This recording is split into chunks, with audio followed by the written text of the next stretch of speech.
So here's how you can sign up for Microsoft Teams on your Android phone.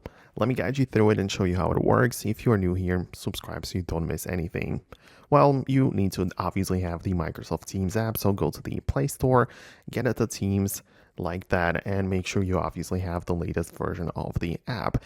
And when you get inside, you will have the ability to go through the setup page, just click on get started, and then you can either just sign in with your existing Microsoft account, right?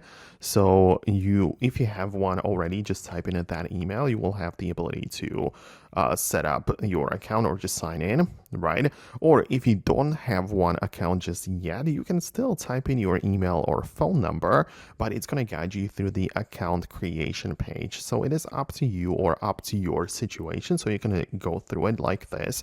However, I also have to mention that if you only want to use the Meet for a few times or for a few meetings, you can as well click on a join meeting with an ID, which means that you don't even have to sign up with the Microsoft account.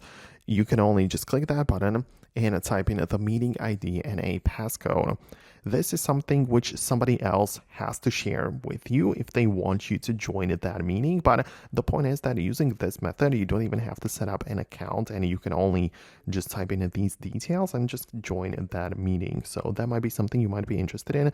But if not, just go through the regular page where you type in your phone number or email and you either sign into an existing account or set up a new one, and you will have the ability to use the Microsoft Teams app with the full features, and everything's going to work fine. So I hope it helps. I hope I was able to show you kind of how it works.